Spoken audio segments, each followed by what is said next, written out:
Բարի երեկո, եթերում հայկական ուրբաթն է, ես Պետրոս Ղազարյանն եմ, սիրելի ուղդիներ, հոկտեմբերի 3-ին ռուսական Իզվեստիա պարբերականում հրապարակվեց Ռուսաստանի այն ժամանակվա վարչապետ ներկայիս նախագահ Վլադիմիր Պուտինի հոդվածը Եվրասիական միության մասին, որը կարելի ասել հետխորհրդային շրջանում առաջին այսպես լուրջ գաղափարական քաղաքական միավոր ստեղծելու մասին ծրագրային հոդվածն էր, ես մի քանի բաներ կարդամ, թե ինչ է Վլադիմիր Պուտինը այս հոդվածում նշում Եվրասիական միության մասին։ Պուտինը հոդվածում ներկայացնում է ԱՊՀ տարածքում վերջին տասնամյակի ընթացքում տեղի ունեցած ինտեգրացիոն գործընթացները, որոնց շնորհիվ ձևավորվել է Ռուսաստանի, Բելարուսի եւ Ղազախստանի միջև մաքսային միությունը, իսկ 2012 թվականի հունվարի 1-ին նախատեսվում է նույն պետությունների մասնակցությամբ միասնական տնտեսական տարածության մեկնարկը։ Տվյալ միավորման ներսում նախատեսվում է թույլ տալ կապիտալի, ծառայությունների եւ աշխատուժի ազատ տեղաշարժ եւ ձևավորել միասնական շուկա ավելի քան 165 միլիոն սպառողներով։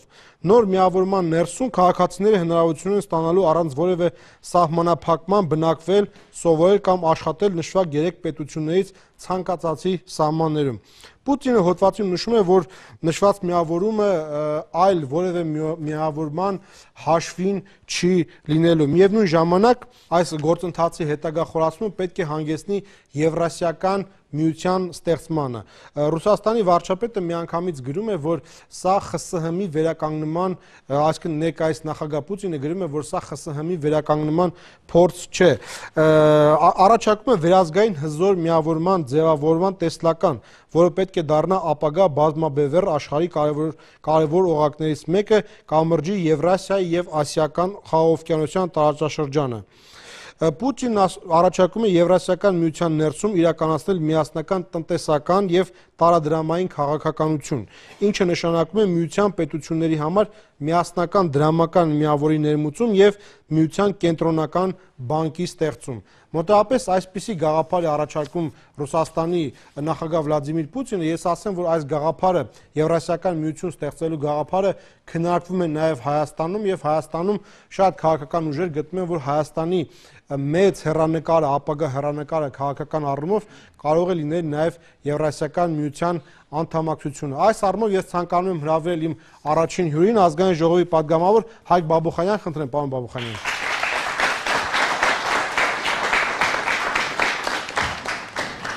Շնորհակալություն մեր հավելությունների համար։ Պարոն Բաբուխանյան, արդյոք Հայաստանը նման ծրագրի մեջ հեռանկար ունի, արդյոք սա շահավետ է Հայաստանի Հանրապետության համար մասնակցել այս դեռևս միշտ առում չստացած նախագծին, խնդրեմ։ Ցանկացած միավորման մեջ մտնելուց պետք է ուրեմն մենք կողմնորոշվենք օգուտ է դա Հայաստանին թե վնաս։ Հիմա եթե նայենք օգուտներից, անվտանգությունը, իհարկե մենք Ռուսաստանի հետ ենք, տնտեսությունը, նույն տնտեսական դաշտում ենք եւ Ինչ նշանակում նույն տնտեսական դաշտում։ Նշանակում է մենք ունենք նույն տեխնոլոգիական բազան եւ ունենք մոտավորապես նույն տեխնոլոգիական բազա։ Հաստոցներ, թե այստեղ օգտագործում են, կներես, թե այնտեղ օգտագործում են արևմտյան տեխնոլոգիաները։ Ոչ, նախ այդպես չի, մենք ունեցել ենք միասնական երկիր սովետական միությունը եւ այդտեղ ստացել ենք ուրեմն եւ կրթություն, հիմնական ինժեներական կադրերը, տնտեսական կադրերը, ստացել ենք կրթություն եւ ունենք տնտեսական բազան, որը եղել է համատեղ, ունեցել ենք ուրեմն ընդհանուր շուկա եւ այդ ընդհանուր շուկան ունեցել է համապատասխան պահանջներ եւ դա նշանակում է ընդհանուր տնտեսական բազա։ Այդ ամեն ինչը փլվել է, մենք տեսել ենք դա։ Փլվել է, բայց դա չի նշանակում, որ ոչնչացել է։ Փլվել է, այո, եւ բայց տեսնում եք վերականգնում է, բայց շարունակեմ ձեր առաջի հարցի պատասխանը, մենք ունենք ընդհանուր մշակույթ, ընդհանուր մշակույթ ասելով ես ուզում եմ ասել արևելաքրիստոնեական մշակույթի ուրեմն ժառանգությունը եւ իհարկե մենք ունենք Լեռնային Ղարաբաղի խնդիրը, որը որ մենք պետք է տեսնենք, թե որտեղ մենք կարող ենք ավելի լավ այն լուծել։ Այս առումով Ռուսաստանը շատ պարզ առաջարկ է անում մտնել այդ միության մեջ, այդ դաշինքի մեջ աշխարհաքաղաքական, թե ինչ կան այլ առաջարկությունների մեջ, մենք չգիտենք։ Եվ եթե չկան այլ առաջարկություններ, որոնք ավելի լավն են, մենք պետք է ընդունենք այն, որը որ ռեալ է։ Այսինքն այս միավորման մեջ մտնելը ձեռնտու կլինի անվտանգության առումով, ես ճիշտ եմ հասկանում, ռազմաքաղաքական, աշխարհաքաղաքական առումով, տնտեսական առումով եւ իհարկե մշակութային առումով։ Եվ գումարած Լեռնային Ղարաբաղի հարցի լուծումը այստեղ միանշանակ հայանպաստ դիրքորոշում կլինի։ Ավելի հայանպաստ է վիճակը, քան համեմատած այլ առաջարկությունների, այլ ուրեմն աշխարհաքաղաքական կենտրոնների պարագայում։ Հետևաբար ձեր վերդիկտը, հա, նա է, որ Հայաստանը պետք է մասնակցի եւ ինտեգրվի այս դեռևս չստեղծված միությանը։ Այո, մենք ինտեգրվել ենք արդեն ուրեմն ՀԱՊԿ-ի մեջ, մենք ինտեգրվել ենք ԱՊՀ-ի մեջ, մենք ինտեգրվում ենք նաեւ այս նոր ուրեմն process-ների մեջ եւ կարծում եմ, որ այդ ինտեգրումը ինչքան ավելի լինի ուրեմն ակտիվ, այդքան լավ մեզ համար։ Բարի, ես ցանկանում եմ հրավել Արման Բաղաջանյանին, խնդրեմ։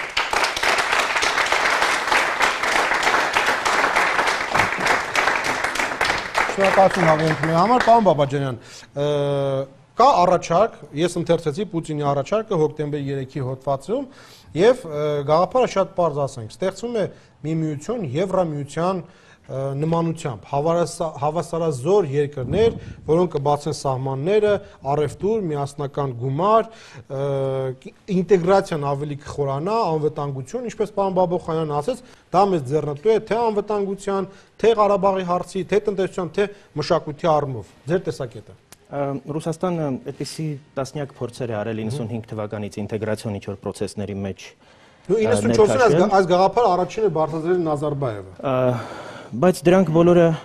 ուրեմն ձախողվել են, ավելին հատկապես Բելարուսի հետ, գոնե առանձին մի երկրի հետ որևէ արդյունքի չի հասել Ռուսաստանի ինտեգրացիոն իր բոլոր նկրտումների մեջ, բայց ինձ շատ հետաքրքիր է ովքեր են լինելու լոկոմոտիվները այս միության։ Ռուսաստանը։ Ովքեր են փոխդնողները լինելու։ Ես օրինակ գիտեմ Եվրամիության հիմնական դերակատարները փոխդնող, այո, Միացյալ Նահանգներ, Միացյալ Թագավորություն, հա, Իտալիա, ուրեմն Ֆրանսիա եւ Գերմանիա։ Այսինքն ինտեգրացիոն process-ները գումար են ենթադրում, փող են ենթադրում։ Ինքը Ռուսաստանը այսօր այդ փողը չունի եւ ես չեմ կարծում, որ այդպիսի հզոր ծրագիրը ֆինանսական այն հնարավորությունները, որ Ռուսաստանը ունի, կարող է ուրեմն իր ուսերին կրել մեկ եւ Այսինքն Պուտինը բլեֆ է անում։ Ես կարծում եմ, որ Պուտինը հոկտեմբերին անցյալ տարի այդ մասին գրելով նախ ներքին սպառման համար իր նախընտրական խնդիրներ լուծում, ընտրություններից առաջ ուրեմն փորձում էր նաեւ ցույց տալ իր ընտրողներին, որ արտաքին քաղաքական այսպիսի մեծ նախագիծ է մշակվում իր կողմից, որը այդպես էլ մի սուարյուն ես վստահ եմ, որ չի ստանալու եւ ավելին Հայաստանը ինքը արդեն հայտարարել է, որ այդ միության հետ ինքը ապագա չունի։ Ես գոնե Հայաստանի վարչապետի շուրթերից եմ լսել, նրա հարցազրույցն եմ կարդացել նույն ռուսական պարբերականներից մեկին Վեդոմստի ընտրված, որտեղ հստակ ասվել է, որ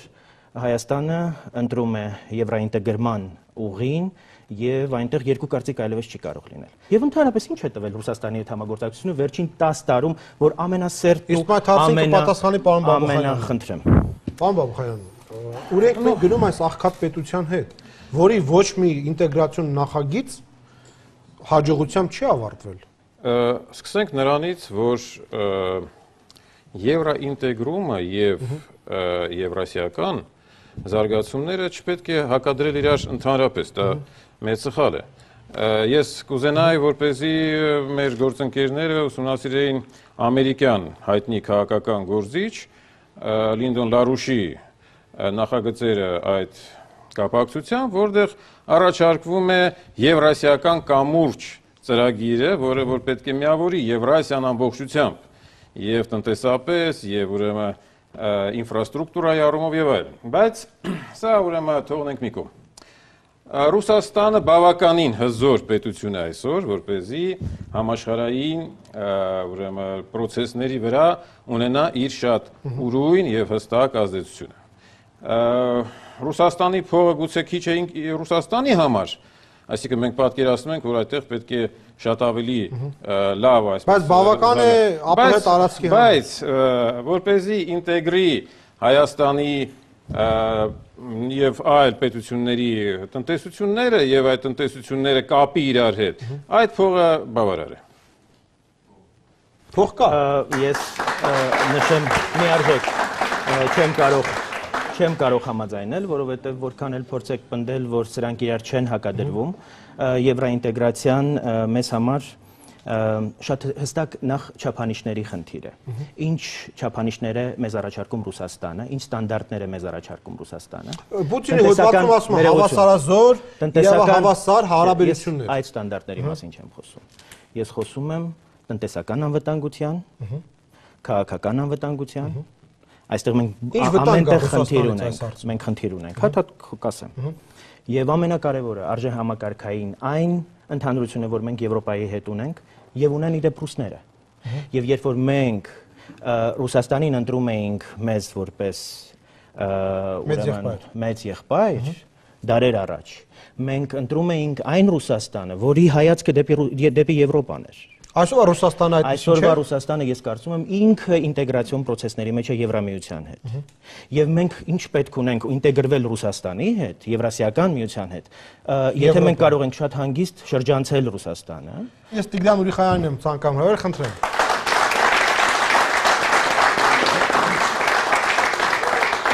Ողջույն պարոն Ուրիխայան, շնորհակալություն հավերեն թույլի համար եւ այսպես։ Պարոն Բաբաջյանի տեսակետը շատ պարզ է։ Ռուսաստանը ինքը ինտեգրվում է Եվրոպային։ Նա գնում է դեպի եվրոպական ստանդարտներով պետություն կառուցելուն, ժողովրդավարություն, ազատ տնտեսություն եւ այլն։ Հիմա, եթե մենք ինքներս գնում ենք դեպի Եվրոպա, ինչ կարիք կա կպնել Ռուսաստանին եւ Ռուսաստանի միջոցով գնալ այնտեղ, որտեղ մենք ուղղակի կարող ենք գնալ, խնդրեմ։ Հարցադրումը լավն էր իլուր բոլորի ու հատկապես հեռուստադիտողների համար, ես ուզում եմ հայտարարել հետեւյալը։ Ես չեմ պատրաստվում այստեղ խոսելով պաշտպանել որևէ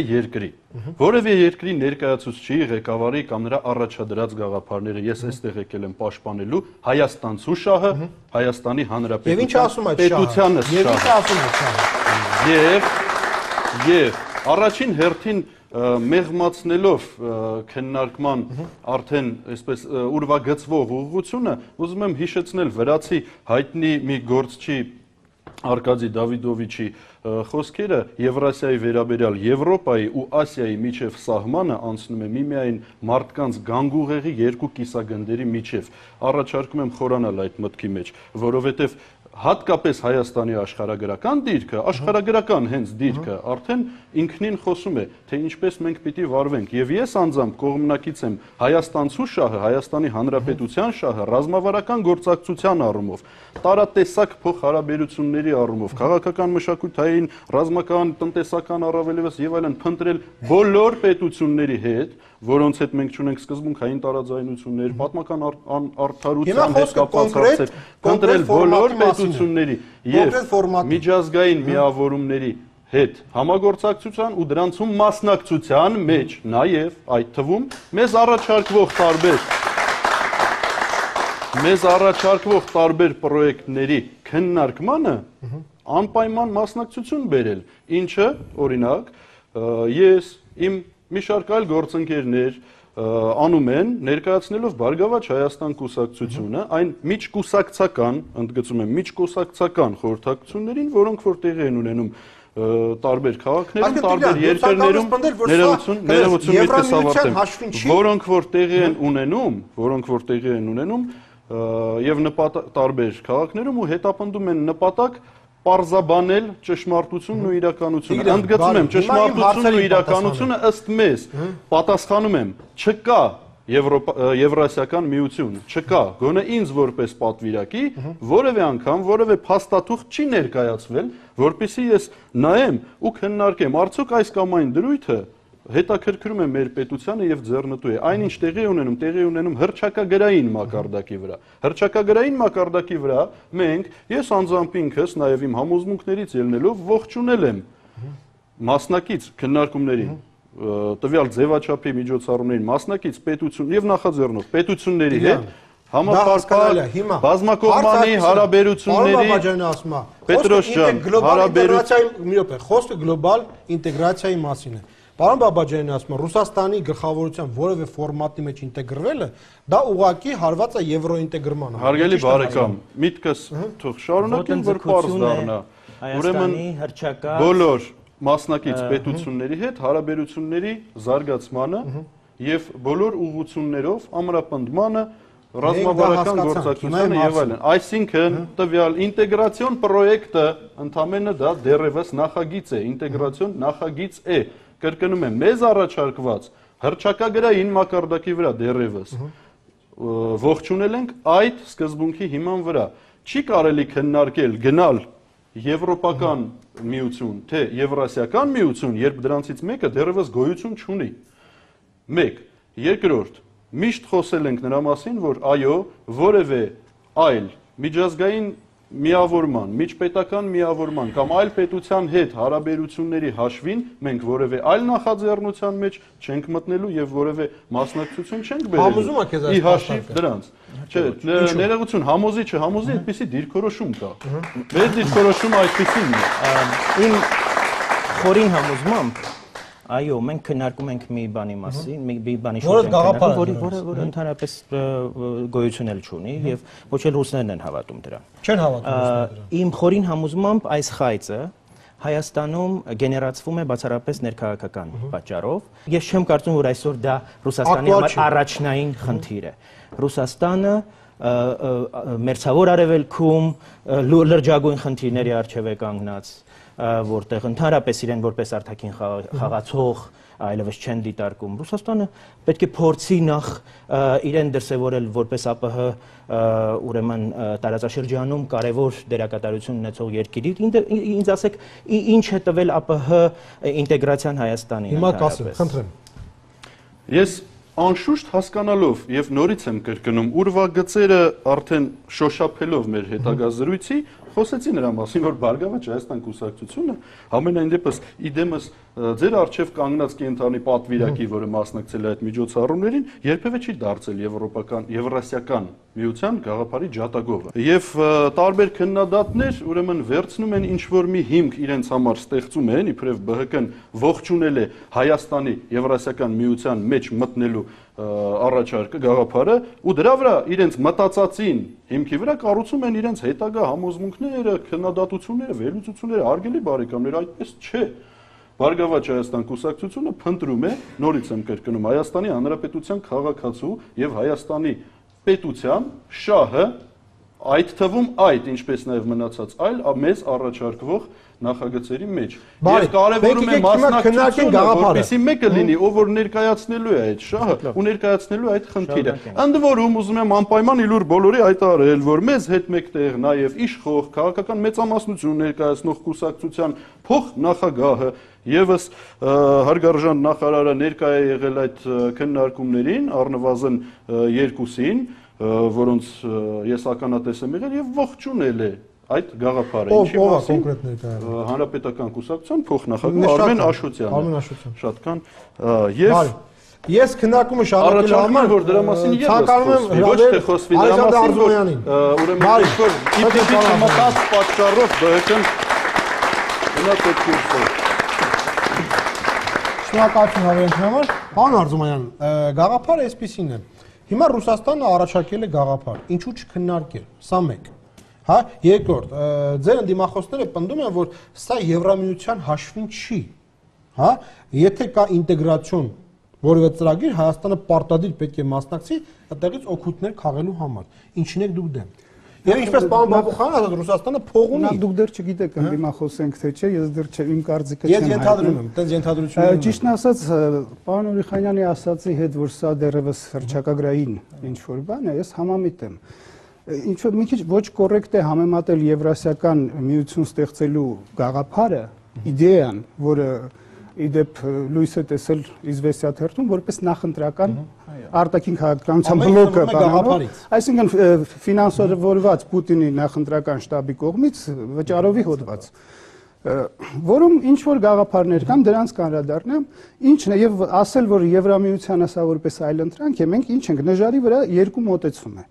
Եվրամիությունը կառուցվել է, ստեղծվել է 43 տարվա բանակցությունների ընթացքում։ Քայլ առ քայլ 43 տարի մի պայմանագրից մյուսը անցնելով, տնտեսականից անցնելով քաղաքական ինտեգրման,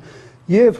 դա տեղի ունեցել ժողովրդավարական երկրներում, որտեղ այդ 43 տարիների ընթացքում տասնյակ կառավարություններ, ազատ արդար ընտրությունների ընթացքում ձևավորել են իշխանություններ, որոնք 43 տարի շարունակ նույն process-ը տանելով հրապարակային սկսելով Ածխի եւ Պողպատի պայմանագրից, Ռոմի պայմանագիր, Փարիզի պայմանագիր, Մաստրիխտ եւ այլն հասել են։ Այսինքն սա մի process է, որը ունի հստակ կանոններ, ունի ամեն ինչ մանրակրկիտորեն նկարագրված, հարաբերությունները կարգավորվող, վեճերի կարգավորման պրոցեդուրաներ, ունի մարդու իրավունքների դատարան, ամեն ինչ մշակված է, որին քեզ թույլ են տվել դու մասնակցություն ցուցաբերես եւ քո սուվերենության այսօրվա աշխարհում գլոբալացվող պարզ է որ ոչ մի երկիր չի կարող մեկուսի զարգանալ եւ ամեն երկիր ընտրում է այն ինտեգրացիոն գործընթացները որոնք առավելագույնս սպասարկում են հայ ժողովրդի շահմետ բարակարգ եւ այդ առումով համաձայն եմ Հիմա մի կողմից ունենք այս ժողովրդավարական գործընթացը հստակ պրոցեդուրաներով մանրակրկիտ ընդգծված մյուս կողմից ունենք Հարևան պետության պրեզիդենտի հայտարարություն, որ մինչև 15 թիվ սաղդ գալու եք մտնեք ինչ որ միության մեջ։ Չէ, ինչ որ չի։ Հիմա պարոն Բաբուխանյանը ասացին քաղաքական առումով, Ղարաբաղի առումով, տնտեսական առումով։ Ես լսել եմ ուշադիր, հիմա կանրադառնամ, հետո կշարունակեմ։ Պարոն Բաբուխանյանի ասաց, որ մենք ունենք ընդհանրական մշակույթ, ընդհանուր պատմություն եւ այլն, ճիշտ է, մենք մոտավորապես 200 տարի Ռուսաստանի հետ մեկ բանի մեջ ենք եղել, դրանից առաջ էլ 700 տարի Օսմանյան կայսրության կազմում ենք եղել։ Ունենք ընդհանրական բաներ, բայց որևէ մեկի մտքով չի անցնի, չէ՞, այդպիսի զառանցանք, որ ֆեդերացիա ստեղծենք Թուրքիայի հետ, ունենալով բան։ Նա ես ասում եմ, որ չի հայմատները բան արվում։ Ես ասում եմ, որովհետև այսօր եթե դու շատ չեն կոտորել։ Միտքս ավարտեմ, չէ, միտքս ավարտեմ, հա։ Բավարարը։ Ես միտքս ավարտեմ։ Եթե այստեղ խոսք գնաց եվրասիական այդ գաղափարախոսության, եթե ուշադրություն դարձնեք մեյնսթրիմ ռուսական գիտնականների, եթե նայում եք բանում, ՄԳՄՈ-ում հատուկ եվրասիական արդեն ակումբ է բացվել, ՄԳՈ-ում լավագույն են միտք կրող ռուս գիտնականները այսօր փորձում են Միս ու արյուն տալ այդ գաղափարին եւ խոսում են եվրասիական ակումբներից Գումիլովին բերելով եւ այլն եւ ամբողջ մեկներ տակրում են դա հրճակել ազգային գաղափարախոսություն Սլավանա-Թուրքսկի Սայուզ ասա արդեն կոչվում Սա Գումիլովից եկած սա շատ լավ գաղափար է վերջերս են մի քանի հրապարակում եղավ շատ բարձրաստիճան պաշտոնյաների կողմից որ ի վերջո Թուրքիան էլ պետք է միանա եւ Ռուսաստանի շահից էլ է բխում Օսմանյան կայսրության ինչ որ նոր 21-րդ դարին հարիր ձևեր գտնել վերականգնելու եւ այդ առանցքը Ստամբուլից մինչեւ հարավ-հյուսիսային Կորեա ներգրավել ապագա այս ծավալապաշտական այս բաները այդ իմաստով ոչ մի կերպ այդ ստանդարտներին եվրոպական չի համապատասխանում այստեղ այս առումով Գանք նրան որ կլինի առաջարկ կնայենք բան կանենք բայց մենք իրավունք ունենք այստեղ ասվեց երկրների մասին որ որևէ երկիր Հայաստանը որևէ ես որպես լիբերալ որևէ երկրի նկատմամբ որևէ բան չունեմ եւ ռուս ժողովրդի կամ ռուսական պետականության հանդեպ որևէ այստեղ արժե համակարգերի ընտրության հարց է եւ մենք ոչ թե ասում ենք այս երկիրը սրանից այլ ասում ենք այն արժե համակարգը որը դրված է Եվրամիության հիմքում Այսօրվա 21-րդ դարում լավագույն գործիքն է, որ հայ ժողովուրդը կարող է իրականացնել կարգին մրցունակ անկախ պետություն ստեղծելու համար։ Այնտեղ Արժե համակարգը դեռ ռուսները պետք է մեզ համոզեն, որ իրենք հրաժարվել են կայսերապաշտական իրենց նկրտումներից, որ այսօրվա այդ բաները զուտ առանձին բաներ են, էպիզոդներ են, որ կրոնապետության գնացել, ես իմը կավարտեմ, հետո դուք կխոսակես, հանգիստ լսեցի ձեր երեքին էլ։ Շատ ներողություն խնդրեցի, հարգանքով ձեր հանդեպ անշուշտ եւ կարծում եմ դուք գիտեք դրա մասին, այնուամենայնիվ, ուրեմն Շարլ դե Գոլը ասում էր քաղաքականության մեջ շատ ժամանակ հարկադրված է լինում կամ դավաճանել պետությանդ կամ դավաճանել ընտրողներիդ։ Հիմա մենք ո՞րն ենք անում։ Լսեք, ես ընդ որում նա երբեմն գերադասում էր երկրորդը, բայց մենք մեր ընտրողների համար ենք հիմա, որը Ամերիկայի մշտապես բանում է։ Դա մի մարդ է, որը քաղաքական դաշտում ամերիկան էքստրեմալ մարգինալ էքստրեմիստ է։ Դասախոսության համար չեն բերում։ Ցիտատները դասախոսության համար չեն բերում։ Ցիտատս բերում եմ նրա համար, որ եկեք մենք մեր ընտրողներին առանց դավաճանելու ասենք, որ մենք հավաքական անվտանգություն միության պայմանագրի անդամ երկիր ենք, այդպես չէ։ Դրանից բխող բոլոր հետևանքներով։ Դեպի Եվրամիություն, Եվրասիական միություն գնալը Ղարաբաղի հարցում, տնտեսության հարցում, անվտանգության հարցում մեզ միանշանակ ձեռք է տալիս։ Պարոն Բաբուխյանը շատ կարևոր բան ասաց։ Ղարաբաղի հարցում մենք գիտենք նրանց տեսակետը դա հայանպաստ է։ Չգիտենք։ Մենք չգիտենք, պարոն Բաբուխյան։ Ուրեմն ես դա կպաշտպանեմ, եթե Ռուսաստանը հայտարարի, որ Ղարաբաղը մտնում է Եվրամիության մեջ որպես սուվերեն պետություն, Նախիջևանի Եվրասիական միության մեջ, եւ Հայաստանը կարող է մտածել սահմաններում ով է ապահովում այսօր Հայաստանի անվտանգությունը, ինչպես Թուրքիայից, այնպես էլ Ադրբեջանից եւ այլ ոտնձգություններից։ Ով? Ռուսաստանը։ Եվ մենք կարողացել ենք մի րոպե։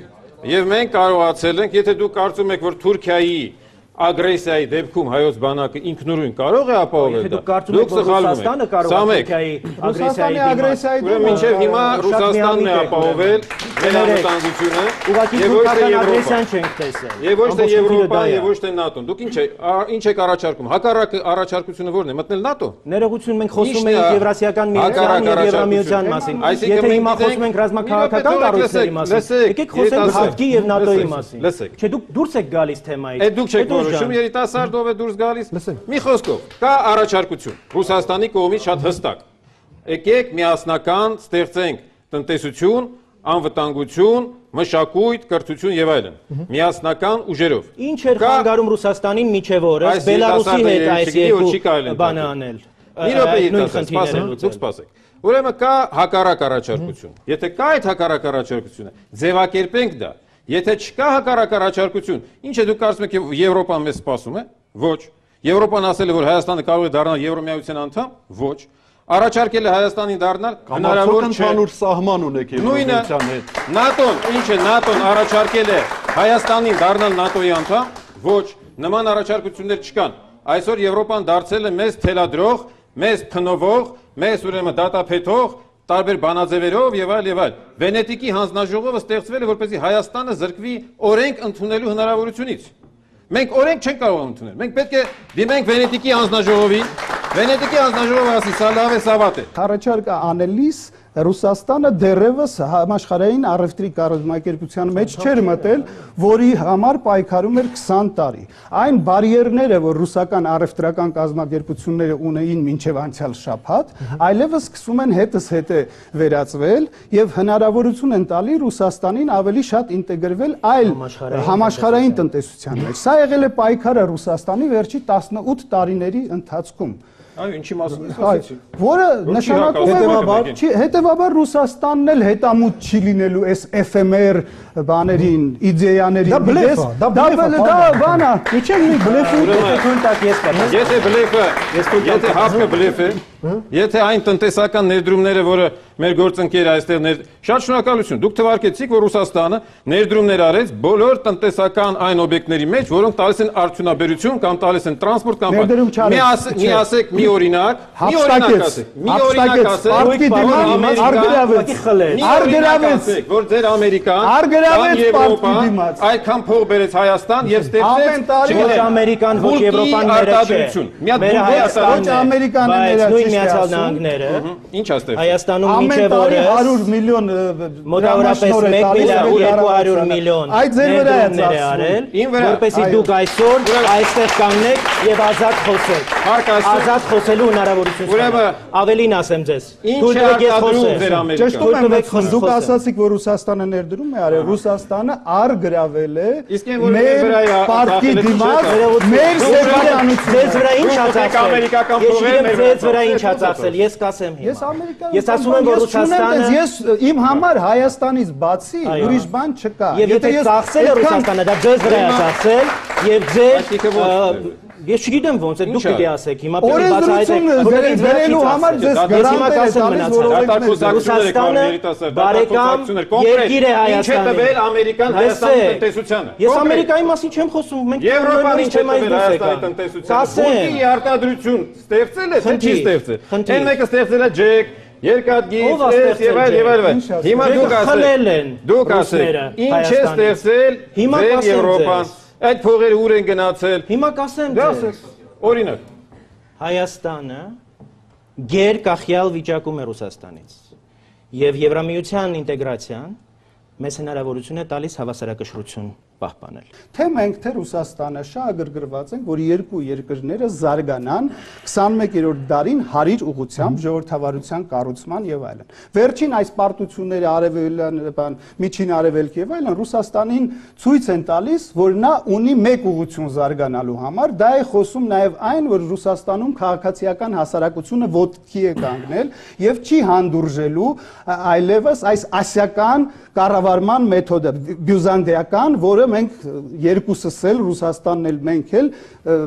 ժառանգել ենք։ Հիմա այդ փոփոխություններն են գնում, այստեղ մեկը մյուսին հակադրել պետք չի։ Հապկը, որ ստեղծում էին, ես պայմանագրեր եմ ստորագրել ի տարբերություն դեկլարացիաների անողների եւ ստորագրել եմ հայ-ռուսական մեծ պայմանագիրը։ Մենք Ռուսաստանի հետ որևէ խնդիր չունենք զարգացնելու մեր երկկողմ հարաբերությունները եւ որևէ խնդիր չունենք ԱՊՀ շրջանակներում Հայաստանի շահերից բխող ինչ որ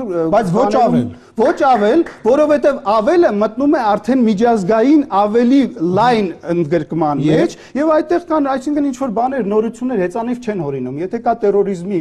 դեմ պայքարի համաշխարհային ինչ որ ՄԱԿ-ի կոնվենցիա, պետք չէ դա անել ԱՊՀ շրջանակներում։ Բաներ կան, որոնք արդեն ստեղծված են, պետք է մենք ինտեգրվենք այդ միջազգային համակարգին։ Պետրոս, շատ լավ բան է ասում պարոն Արզումանյանը, բայց այդ դեկլարացիա անողների մեջ այսպիսի միտք է առաջանում։ Ես խոստացա խոսել կոնկրետ Հայաստանցու ու Հայաստանի Հանրապետության շահից, հավաքական անվտանգության պայմանագրի մասին արդեն ասեցինք, հիմա մի այլ բան էլ ասեմ, էլի Հայաստանցու շահերից։ Ինչ մասով է մեր երկիրը սնվում տրանսֆերտներից, բոլորս անշուշտ գիտենք, եւ ինչքանով է պայմանավորված այսօր միջին վիճակագրական Հայաստանցու կենսամակարդակը եւս գիտենք։ Ռուսաստանի Դաշնությունում ամենամեծ հայկական հին եւ նոր ձևավորված սփյուռքը, համայնքը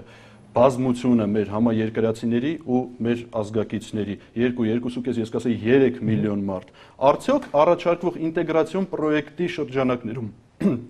կրկնում են ոչ թե կոնֆեդերատիվ պետության, այլ ինտեգրացիոն պրոյեկտի շրջանակներում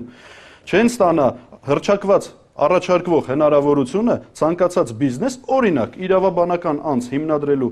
լիարժեք հնարավորություն ճիշտ այնպես ինչպես իրենց երկրներում են անում նմանատիպ կերպով նաև ասենք օրինակ եմա Ռուսաստանի Դաշնության մայրաքաղաք Մոսկվայում եւ դա առավելություն չէ։ Ուրեմն առաջին այդ 2-3 միլիոն ասեցիք, դա հենց Ռուսաստանի քաղաքականության շնորհիվ է, որ մեզ սնանկացնելով մենք այս վիճակում մեր ժողովուրդը ստիպված օտար ափերում տունավանալու Ռուսաստանը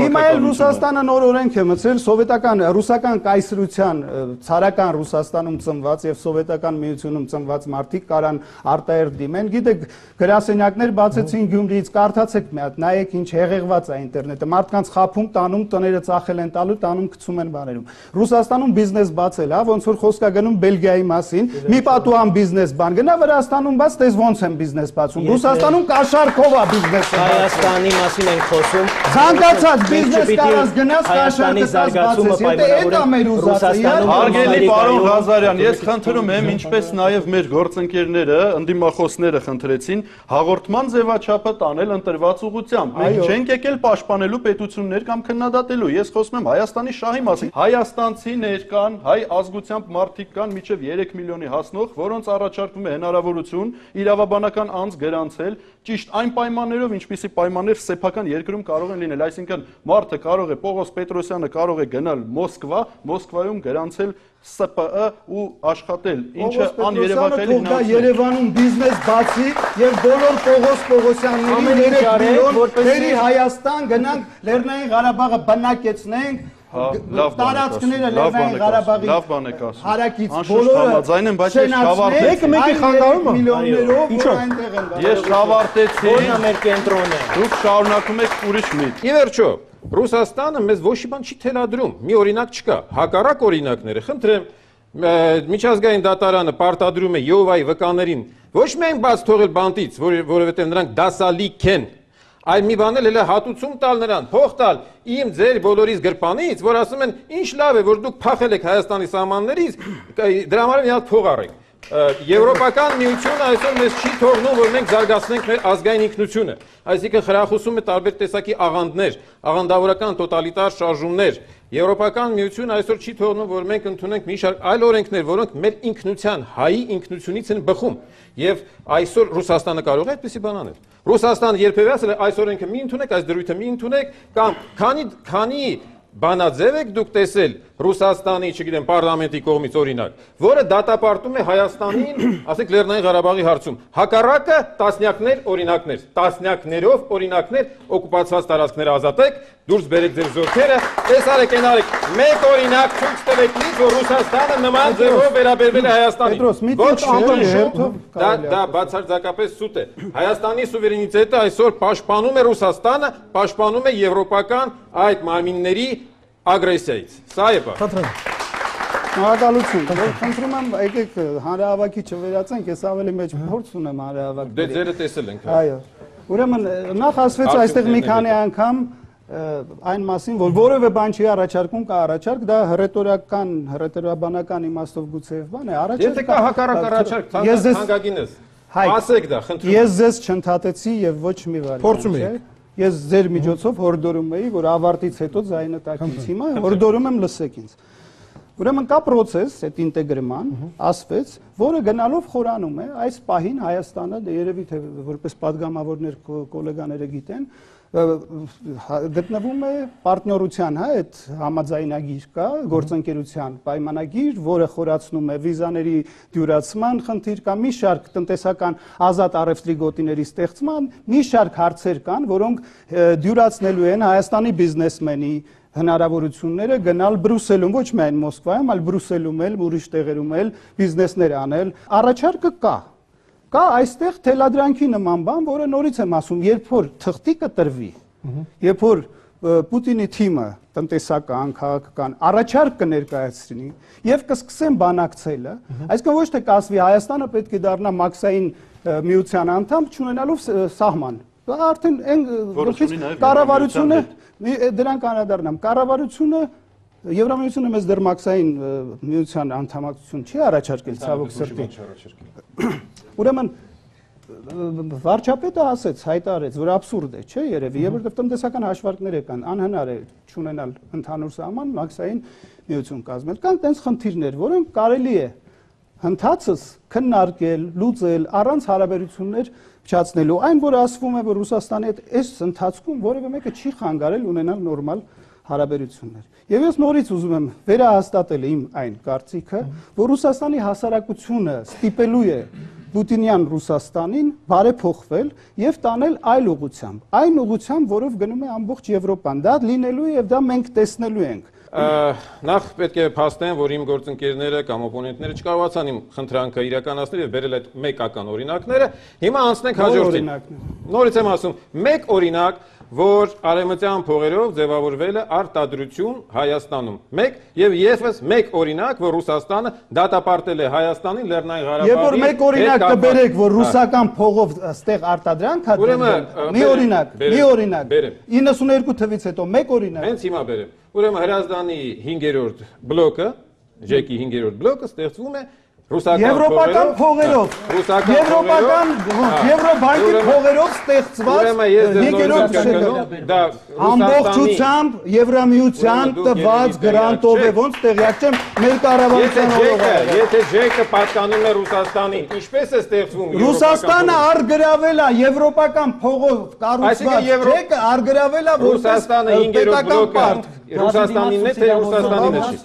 Այդ 5-րդ բլոկը կառուցել ենք մենք եվրոպական բանկի մենք ոչ մի բան չենք կառուցել 5-րդ բլոկը չի կառուցել ենք դա կառուցել գնացեք թվերը ЖԵԿ-ը կառուցել է Հրազդանը կառուցել է սովետի ժամանակ հետո Ռուսաստանը սովետի ժամանակը մի բերեք որովհետև սովետի ժամանակից չենք խոսում դե դեմ ասում ЖԵԿ-ը կառուցվել է սովետի ժամանակ վերականգնվել է Եվրոբանկի Եվրոպայի զարգացման բանկի փողերով որտեղից է փող վերցրել իրագործն ինքն է պետք է Ռուսաստանը չէ Հայաստանի կառավարությունն է այդ փողը վերցրել նորից եմ ձեզ ասում եթե Հայաստանի կառավարությունը վերցրել է Հայաստանի կառավարությունը վերցրել է նախորդ 4 բլոկերը վերականգնելու համար ոչ թե 5-րդ բլոկը կառուցելու համար 5-րդ բլոկը դեռ չէր կառուցվել վերջնական չի մտել են հզորությունների մեջ չի մտել հզորությունների մեջ որովհետև եղա շրջում եւ իշխանության եկան այն մարդիկ որոնք սա թեմայից շեղում է չեմ ուզում հերաշրջումը գիտենք ով է արել ժամանակին շատ բան բոլորս գիտենք դրա վրա անցնում ենք թեմայից երկու խնդիր կա որը մենք պետք է հասկանանք Ռուսաստանը նորից անդրադառնանք անվտանգության հարցերին։ Ռուսաստանը պաշտպանում է Հայաստանի սահմանները եւ Հայաստանի հետ միասին պաշտպանում է Հայաստանի անվտանգությունը։ Արևմուտքը պատասխանատու ճիշտ է, փաստա, բայց ես մի բան հիշեմ հետո իրաս։ Արևմուտքը մեզ ներքաշել է 3 պատերազմների մեջ՝ Կոսովո, Իրաք, Աֆղանստան։ Արդյոք դա լավ է, որ մեր ջոկատները գնացել են այդ վտանգավոր կետերում։ Ռուսաստանը մեզ որևէ նման ավանտյուրայի մեջ ներքաշել է եւ եթե թույլ կտաք որպես սատներություն, որպես շարունակություն մտքի ընդհանրապես հարցադրում եմ ուզում անել հարգելի ընդդիմախոսներիս որևէ հեգնանք այդտեղ չկա ես իրականում շատ շնորհակալ եմ այս բանավեճից ու այս հաղորդումից ու ամենայն լրջությամբ եմ ասում իրականում հարց առանց ենթատեքստի ակնարկի ակնկալում եմ պատասխան պարզապես ձեր դիրքորոշման առումով բավարարում է հեգնանքը բանից տարբերելու գնաց սկսեք դե որ այդպես է ուրեմն ի հեճուկս ձեզ մի ակնարկել պիտի անեմ հայտնի ֆրազների վերաբերյալ Այզեք Ազիմով հիշում ես շատ հրաշալի ամերիկյան ընդ որում ֆանտաստ կար որն ասում էր մարդիկ իրավունք ունեն ամեն մեկը ունենալու իր սեփական կարծիքը բայց ես ընդդիմանում եմ նրան որ բոլորին պարտադրվում է մի ընդհանուր կարծիք։ Հիմա թույլ տվեք մենք մեր կարծիքները արտահայտենք։ Ուրեմն, եթե Հայաստանը երբևէ ենթադրենք դառնա Եվրամիության անդամ, Եվրամիության անդամ երկրները որոշում կայացնեն Իրանի նկատմամբ ուժային օդային հարվածների համար միասնական օդային տարածք տրամադրել, Հայաստանը տրամադրելու է թե ոչ, եթե ոչ, ինչպես, եթե այո, ինչպես։ Պատասխանեմ։ Սկզբից պատասխանեմ պարոն Բաբխանյանի որոշ հարցադրումների, որ իրոք ես չբանարեցի, որ Ռուսաստանը, որ պաշտպանում է Հայաստանի սահմանները, այո կան պայմանագրեր, ստորագրվել են դեռևս 1992 թվականին սահմանների պաշտպանության վերաբերյալ ԱՊՀ պայմանագրեր կան, որոնք վերանայվելու հնարավորություններ ունեն ժամանակը ցույց կտա ինչպես են կանելու այսօր մեր սահմանները հիմնականում պաշտպանվում են Հայաստանի հայոց բանակի կողմից Լեռնային Ղարաբաղը գիտեք որ ամբողջությամբ պաշտպանվում է Լեռնային Ղարաբաղի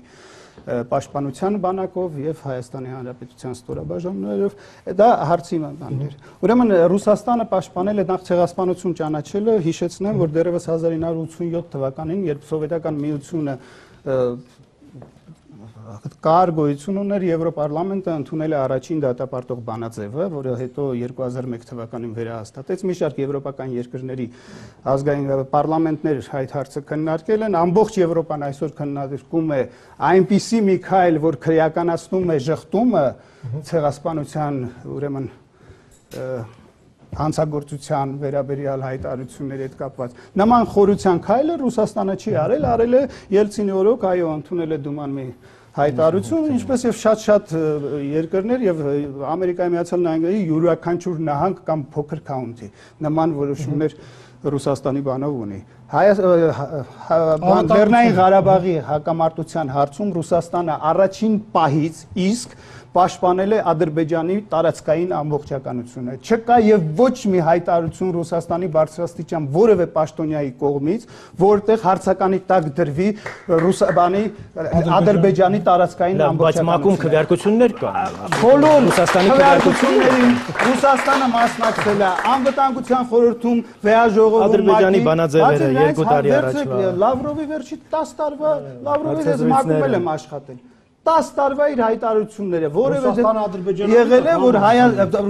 նորից անդրադառնալով այդ մասին, ասեմ, երբ որ կհայտարարվի Պուտինը, որ ճանաչում է Ղարաբաղի անկախությունը եւ Լեռնային Ղարաբաղը, Նախիջևանը մտնում են Եվրասիական միության մեջ, որպես սուվերեն պետություններ, դուք ողջունեք։ Եվ բանանում մենք Հայաստանը կարծում եմ պետք է լրջագույնս ուսումնասիրի միանալու Լեռնային Ղարաբաղի եւ Նախիջևանի հետ այդ մեր բանին։ Գուցե եւ Ջավախներ միանա։ Այստեղ ուրիշ հարցեր եղավ, չէ՞, դրա համար ոչ բան չլինի Իրանի։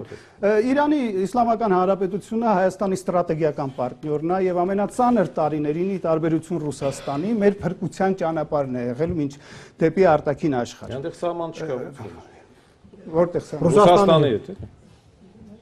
Ինչ սահման չկա։ Լսեք, շարունակի, պարոն Զմեն։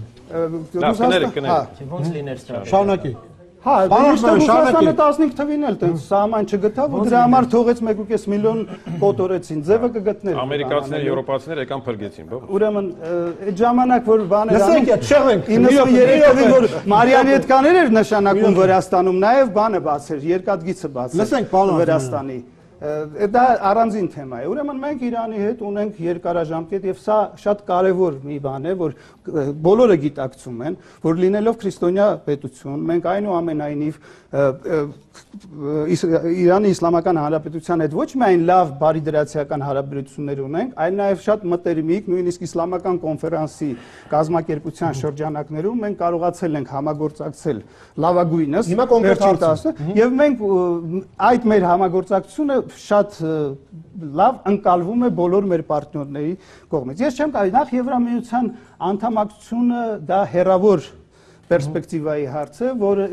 այն ժամանակ չգիտեմ, կարող է նույնիսկ Եվրամիություն արդեն չլինի։ Ոչ մի բան հարատև չի։ Ամենախիստ պատերազմների ժամանակ Իրանի նկատմամբ եւ չեմ կարծում, որ Եվրամիությունում կա մի այնպիսի հիվանդմար, որ որոշ Եվրամիությունը չի ռմբակոծում։ Եթե ռմբակոծման հարց լինի, դա ՆԱՏՕ-ն է, որ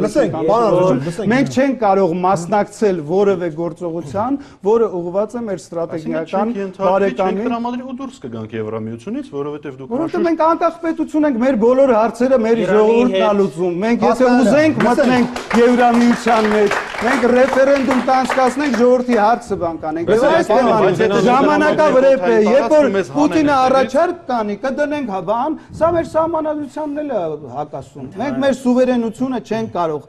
բանանել։ Մենք պետք է դնենք սա բանով ռեֆերենդումով որոշենք։ Ես ցանկում եմ ռեզյումե անել։ Կա Պուտինի նման առաջարկ, որը նու դերևս իրական չի, բայց առաջարկը Ռուսաստանում քննարկում են, Հայաստանում նույնպես։ Եթե այդ առաջարկը միսու արյուն ստանա, ինչպես մենք պետք է վերաբերվենք, կարճ պարոն Արզումանյան։ Այդ առաջարկը չի կարող միսու արյուն ստանալ, որովհետև առաջարկի հիմքում գրված է վելիկարուսկի շովինիզմով սնուցված, վելիկադержавный ռուսական, եվրասիական այս սլավյանսկի, ես հիմիկվա սա հոդվածները կարդում եմ։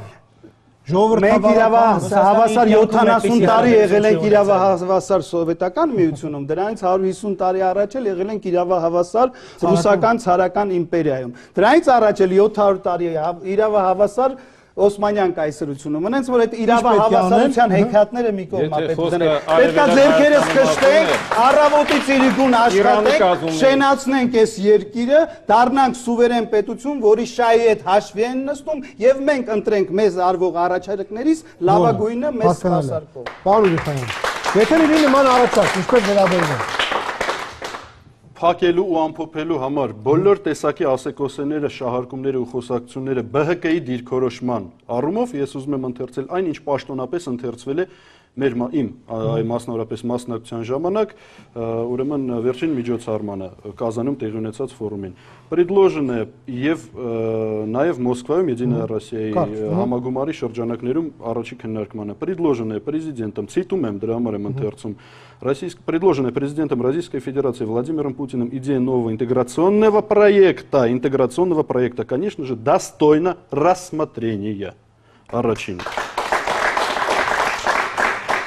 Я также хочу выразить надежду, что проводникам интеграционного проекта удастся в целом обосновать идею объединения такими формулировками, которые будут наиболее приемлемы для граждан государств-участников, в первую очередь для Армении, с нашей стороны, конечно, а перспективы обратятся в реальные преимущества для наших стран и народов. Սա է ինչ որ ես ասել եմ, շարունակելու եմ, ինչպես ճիշտ ասվում է ասել, այնքան ժամանակ, մինչև մեզ չառաջարկվեն փաստաթղթեր։ Բարի, պարոն Բաբաջանյան, եթե լինի նման առաջարկ, ինչ պետք է անել։ Ես եթե չեմ սխալվում, Հայկ Բաբուխանյանը Հանրապետական կուսակցության ֆրակցիայում։ Այդ ֆրակցիան գլխավորող եւ այդ կուսակցությունը գլխավորող Սերժ Սարգսյանը վերջին 3 ամիսներին, 4 ամիսներին Եվրոպայի ժողովրդական կուսակցության անդամակցության ուրեմն առիթով, դրանից հետո Բարոզոյի, Էշթոնի եւ Ֆյուլեի հետ հանդիպումներում բաց տեքստով ասել է, որ Հայաստանի ապագան Եվրամիության հետ է, եվրոպական արժեհամակարգում է։ Ես չգիտեմ Հայկ Բաբուխանյանը ինչ է այստեղ ասում, բայց ես ուզում եմ, որ ինքը այսպես ուշադրությամբ իմանա որ ֆրակցիայի ուրեմն ուշադրությամբ հետևի այդ ֆրակցիայի ղեկավարի, հանրապետության նախագահի ուրեմն եւ կուսակցության հռչակած ուղղությանը։ Ես ասեմ Ես չեմ հավատում այդ առաջարկին, ընդհանրապես որ դա մեզ արվելու է, որտեղ դա արվել է 2011 թվականի հոկտեմբերին, ասեցի ներքին սպառման համար, ավելին։ Այս հարցերը այլևս չեն քննարկվի Հայաստանում նախագահական ընտրություններից հետո։ Ես կարծում եմ, որ փետրվարից հետո, փետրվարի 19-ից 20-ից հետո այս թեման չի լինելու։ Հայկ Բաբուխանյանի ջանքերն էլ ուղղակի իզուր են։ Պարոն Բաբուխանյան, եթե Ռուսաստանը մեզ այդպիսի առաջարկ անի, նախ Գիտեք, միշտ ցավով եմ ընկալում, որ ասենք ես նաև գիտեք դասախոսություններ եմ կարդում եւ այլ, երբ որ դասախոսությունս չի ընկալում ուսանողը, միշտ ցավով եմ վերաբերվում, որովհետեւ նշանակում ես լավ չբացատրեցի հավանաբար, տվյալ դեպքում նաև ցավում եմ, որ երիտասարդը չընկալեց, ես ինչ ասեցի։ Հիմա կոմպլիմենտ եմ ընդունում։ Ինչ որ ուզում եք, եթե այդ բառը ուզում եք, պարոն Բաբաջանյան։ Խնդրեմ, բան։ Չեմ ուզում։ Լավ բառ։ Երկրորդը, ձեր հիմնական հարցի հետ կապված ուզում եմ ասել հետևյալը. հիշենք պատմության դասերը եւ մի մոռացեք այդ պատմության դասերը։ Հիշեք ինչ եղավ 20 թվականին, երբ որ մենք նորից խոսում էինք սուվերենության, անկախության պահպանության, գնացինք ստորագրեցինք Ալեքսանդրապոլի պայմանագիրը, 10,000 քառակուսի կիլոմետր Հայաստան մնաց։ Ովքի ֆրակցիային պետք է դիմեք, այդ մեր հետ կապ։ Ես չեմ ասում, իսեր ասում։ Դե մոտիկ եք, իհարկե ասեք։ Եվ ուրեմն ինչ եղավ հետո, երբ որ եկավ ուրեմն սովետական Հայաստան կոչված ուրեմն համակարգը եւ 10,000-ը դարավ 30,000 միանգամից։ Ես վստահ եմ եւ պատմաբանների հետ մեր զրույցներում բազմիցս արտահայտվել է այն տեսակետը, որ եթե Հայաստանի այն ժամանակվա իշխանությունները այն ժամանակվա Ռուսաստանի առաջարկությունը, մոտավորապես նման առաջարկությունը գուցեև ընդունեին ավելի շուտ, ապա Հայաստանը կլիներ ոչ թե 10-ից 30,000 կդառնար, այլ 30-ից 150,000 կդառնար։ Սա մեկ։ Ես ուզում եմ հիշեցնեմ 92 թվականը, երբ որ Հայաստանը, Արոնայք արդեն ձեզ եմ ասում, անցավ այլ քաղաքականության եւ մենք ստացանք մի շարք հարվածներ 90-92 թվականներին։ Նորից Ռուսաստանից, այո, ստացանք։ Իսկ ես ուզում եմ նաև հիշեցնել, ինչ եղավ Վրաստանում, երբ որ Վրաստանը փորձեց ամերիկացիների Պարոն դուք հերվից եք գալիս։ Ամերիկացիների ինչ անել, երբ որ այդ առաջարկը հիշել պատմությունը, Յանուկովիչին հանդիպելու փոխարեն Սերժ Սարգսյանին պիտի հանդիպի Հայկ Բաբուխանյանը։ Ախր սխալ տեղից է բռնել։ Ես ուրախ եմ, որ դուք շատ եք ջանում մեր ֆրակցիայի գաղափարախոսության մասին։ Ես ցավում եմ, բայց ես պայքարում եմ ձեր ֆրակցիայի քաղաքականության դեմ։ Ես ձեզ հրավիրում եմ գաք մեզ հետ։ Ուրեմն եւ ինչ եղավ Վրաստանում, երբ որ Վրաստանը կորցրեց երկու հսկայական տարածք։ Այդ պատմության դասերը հաշվի առնելով, ուրեմն մենք պետք է ձգտենք գնալ ընդառաջ նման առաջարկություններին։ Ինչ նշանակում ընդառաջ գնալ։ Ընդառաջ նշանակում է շատ ուշադիր ուսումնասիրել, շատ ուշադիր ուրեմն բանակցել այս ամենի վերաբերյալ, բայց process-ին դրան գնալով մենք այո պետք է գնանք։ Ես Պետրոջան, ես մի բան ասեմ։ Հայաստանը այլևս արդեն մասնակցում է։ Անկախ չի։ Եվրոինտեգրացիայի գործընթացների։ Ավելին մեզ առաջարկվել է Եվրոպայի միության ազատ առևտրի գոտու անդամության շուրջ բանակցություններ սկսել։ Այս խոսակցությունները օդ են։ Մենք կոնկրետ արդեն քայլերով գնում ենք հրճակված մագիստրալ քաղաքական ուղղությամբ եւ այդ ուղղության անունը Եվրոինտեգրացիա։ Գեցե ազատ անկախ Հայաստան։ Շնորհակալություն պարոնակ հետաքրքիր զրույցի համար։ Սերերտատորներ մենք կարող ենք Ռուսաստանի հետ համագործակցել, կարող ենք Եվրամիության հետ համագործակցել, տարածաշրջանում մենք մետությունների հետ պետք է համագործակցենք, սակայն եթե մենք ինքներս չի խանգարում, եթե մենք ինքներս մեզ չհարգենք, ոչ Եվրամիությունը, ոչ Ռուսաստանը, ոչ հարևան պետությունները երբևէ մեզ չեն հարգի։ Եթե մենք ուզում ենք պարտնյոր, հարգալից, հավասար հարաբերություններ ունենալ Ռուսաստանի, Վրաստանի, մեր հարևան իսլամական պետությունների եւ արևմուտքի հետ, ապա ինքներս պետք է մեզ հարգենք։ Արդյոք դա այդպես է, այս հարցը մենք թողենք օդի մեջ եւ կավարտենք մեր հանդիպումը կհանդիպենք մյուս ուրբաթ 22-22 շնորհակալություն։